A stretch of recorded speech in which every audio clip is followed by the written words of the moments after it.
Muchas gracias. Gracias a la invitación a los organizadores, a Víctor Pérez, a Torres y a Víctor Iberciniega.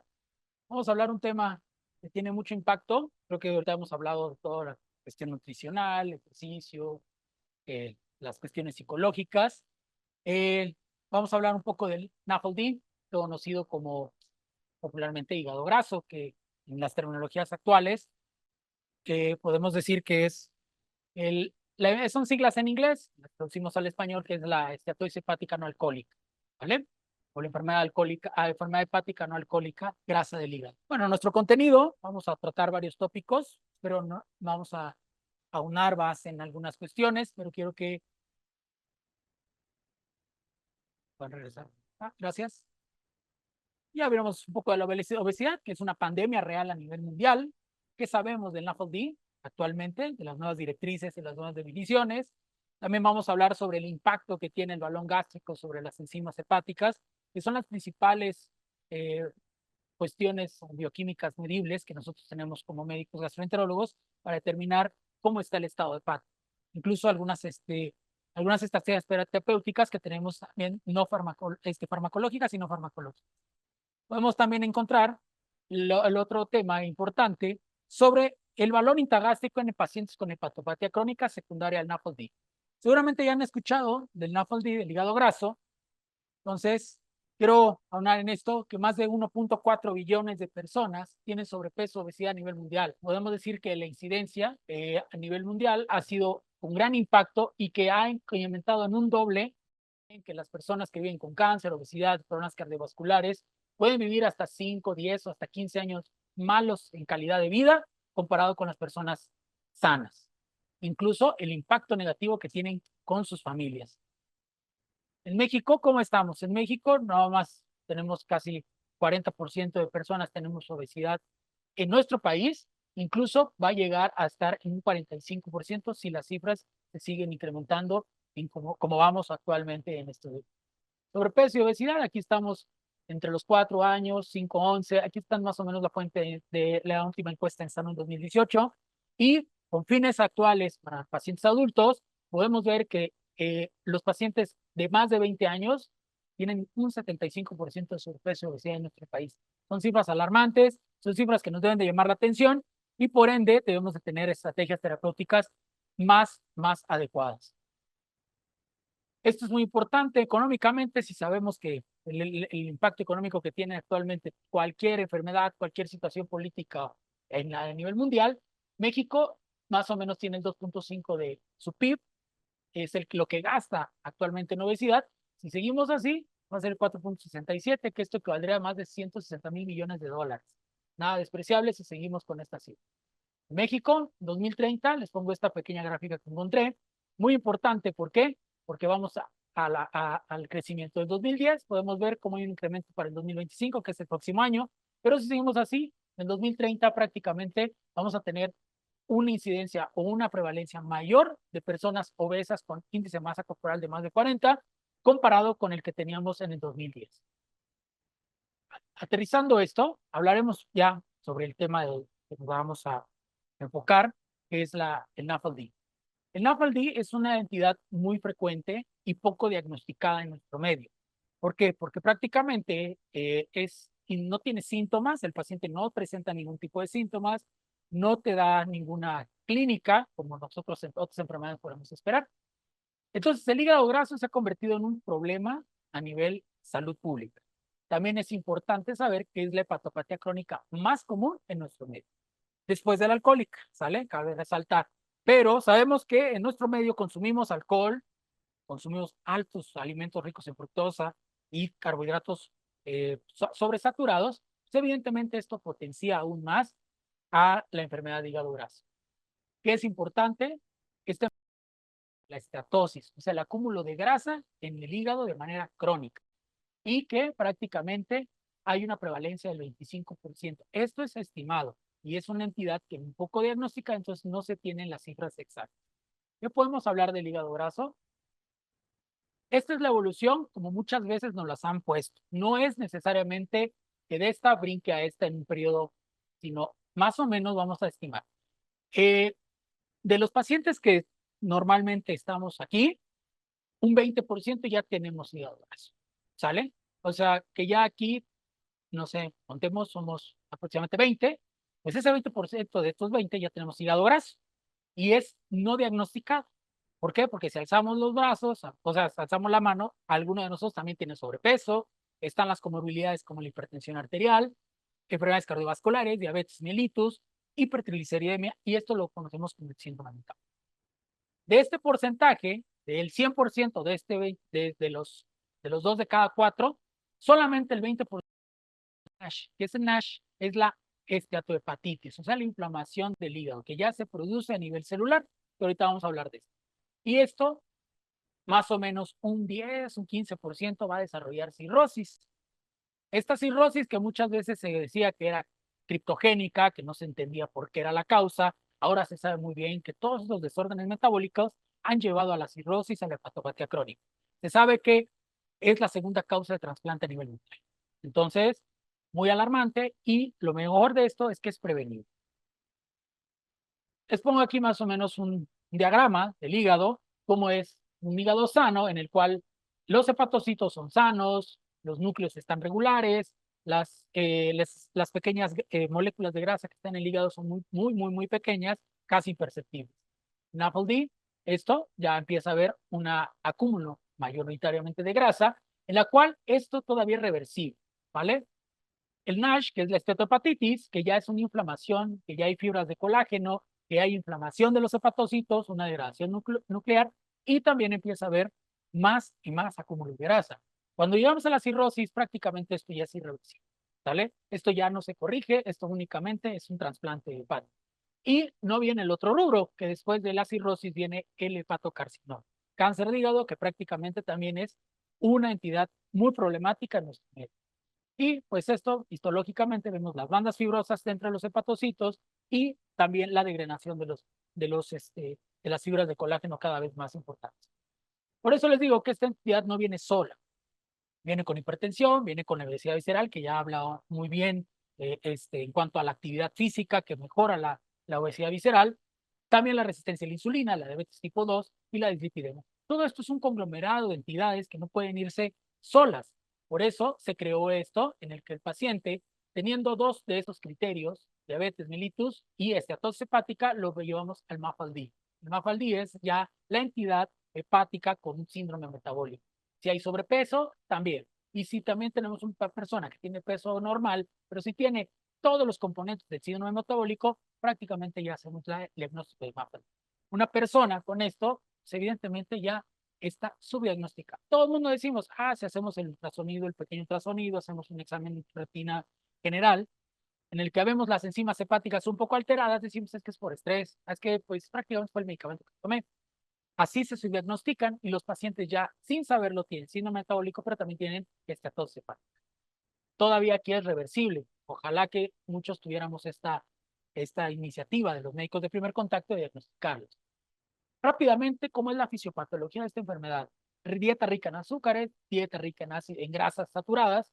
Empieza la resistencia a la insulina, ataques lipolíticos en cuanto a la generación de ácidos grasos libres que en el hígado, dentro del hepatocito, empiezan a formar triglicéridos. Esta es la forma en cómo se almacenan prácticamente todas estas grasas y son los problemas que generan en el hígado. Dentro del hígado empieza a haber daño mitocondrial y empieza a haber lipotoxicidad, que se sabe que esta lipotoxicidad es incluso peor que la que se lleva a cabo por el alcohol. Y el estrés en el retículo endoplásmico liso genera inflamación. Toda esta cascada activa estas células, que son las células de Kupffer, que solitas empiezan a generar factores de inflamación, factor necrotumoral alfa y algunas citocinas. Y estas células, que aquí está la diana del diagnóstico, si estas pudiéramos bloquearlas, que son las células estelares, no habría fibrosis hepática. Estas células estelares son famosas, las células estrelladas, que cuando se activan, estas están dormidas en el hígado, pero cuando se activan, hacen un estrago y generan todas estas cicatrices que luego se convierten en puentes fibrosos y cirrosis. Signos y síntomas, pues son muy vagos, totalmente vagos. ¿Quién no se siente cansado hoy? Que levante la mano. ¿Quién no se siente cansado? ¿Quién tiene fatiga hoy? O mañana, o hace unas horas, tomamos un café, nos despertamos temprano y decimos, bueno, está bien, esto es parte de la fatiga normal, del estrés, ¿no? ¿Quién no tiene dolor O hepatalgia, ¿quién no la tiene? ¿Quién la ha llegado a tener? No, pues es un pequeño cólico, bueno, un cólico biliar, ¿no? ¿No? Bueno, acantosis nígrica, eso también es muy común verla en las personas. Decimos, pues es que está un poquito quemado del sol, tiene un poquito negro el cuello.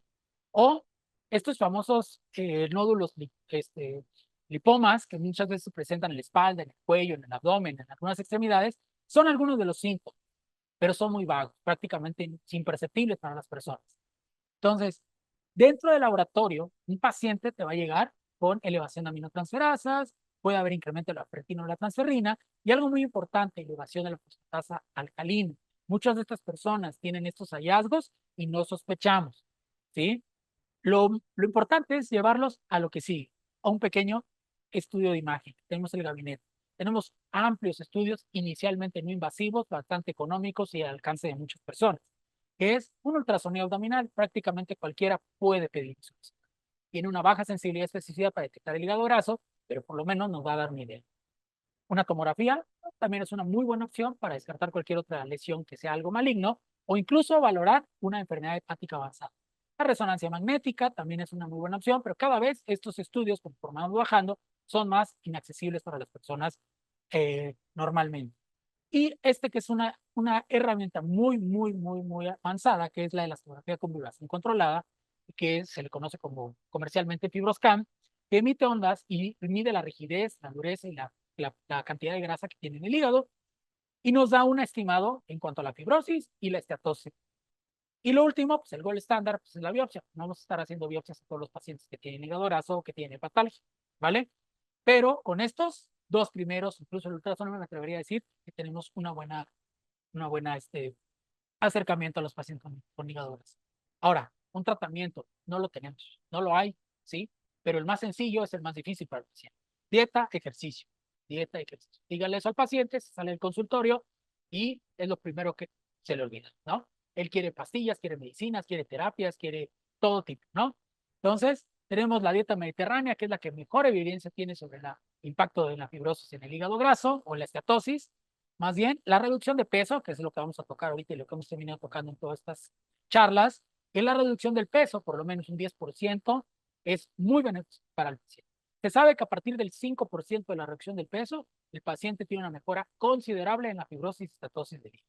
También está la vitamina E, ampliamente estudiada, se han hecho estudios bajo de corte, estudios multicéntricos, en los cuales la vitamina E a largo plazo puede producir beneficio en la reducción de grasa. También tenemos la vitamina D, es muy importante, personas que tengan deficiencia de vitamina D, es un potente antioxidante que puede mejorar la inflamación.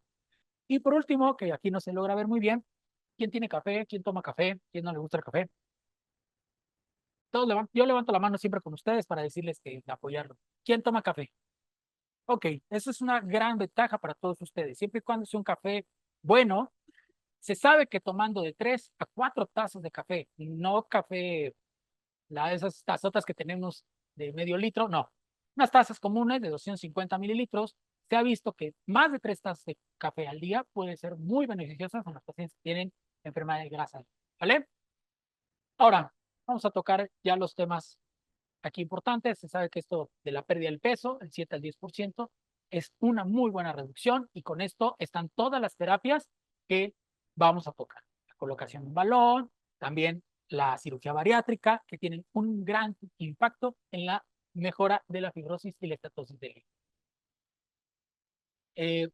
Esto es muy bueno, puede haber lo de la cirugía bariátrica, sabemos que hasta un 66% de las personas que se practican una intervención de este tipo mejoran un 66% en la esteatosis y hasta un 40% en personas que ya tienen fibrosis, ¿vale?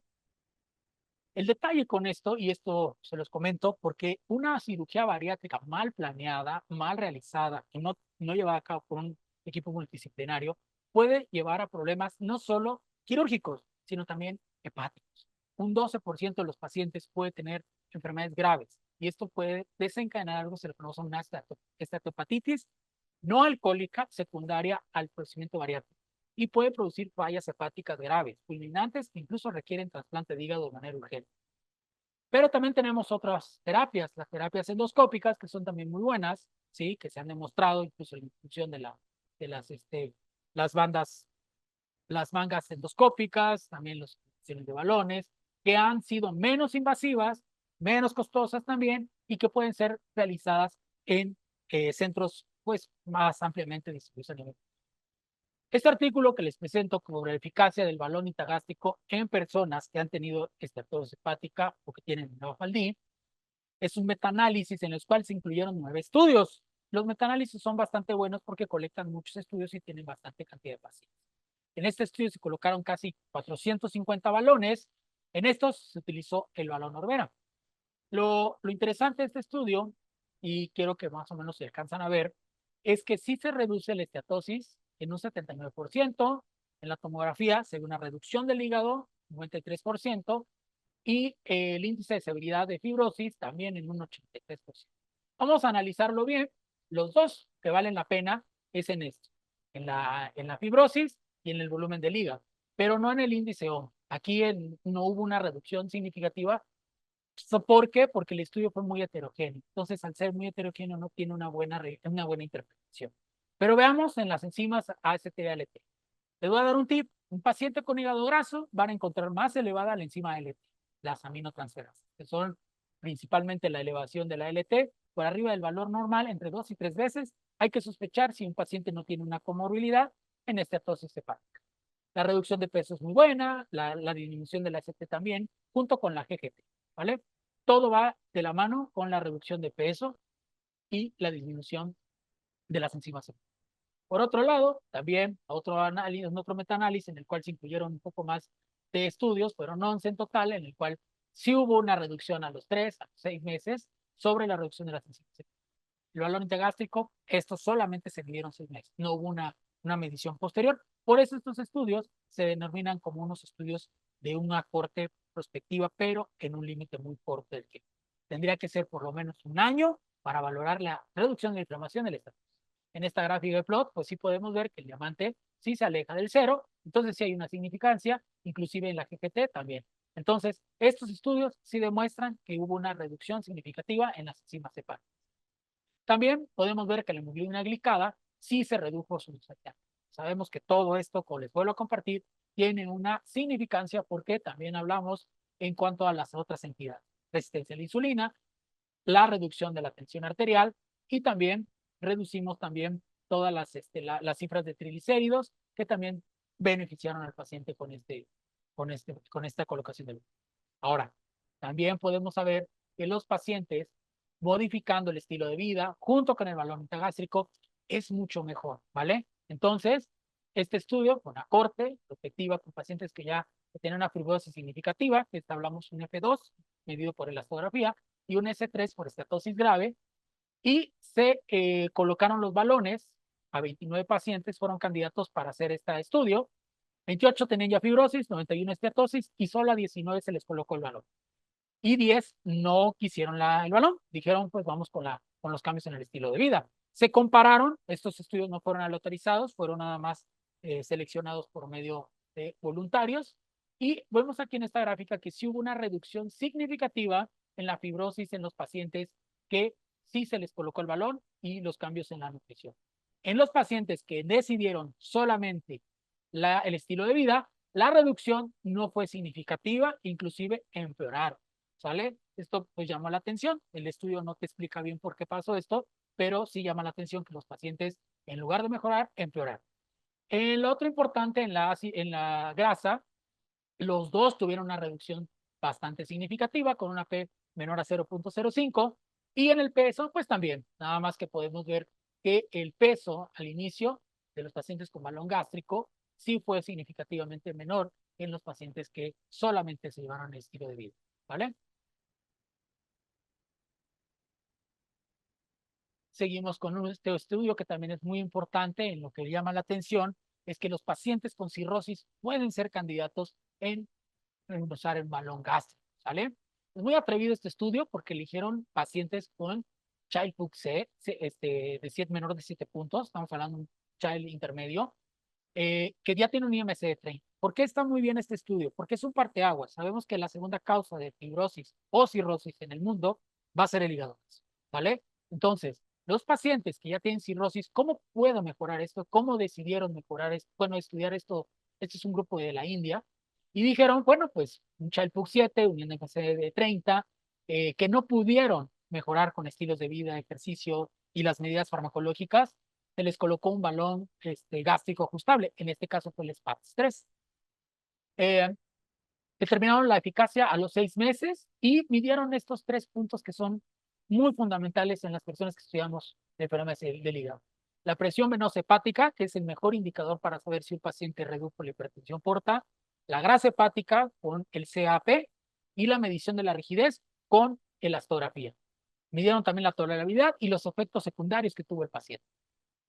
Esta gráfica podemos ver que prácticamente todos los pacientes, en lo que mejor se les midieron todos estos marcadores, peso, índice de masa corporal, el MEL, el sodio, el potasio, las enzimas hepáticas, el albúmina, el NR, pues prácticamente vemos que el peso sí hubo una significancia, una P0 menos de 0.05.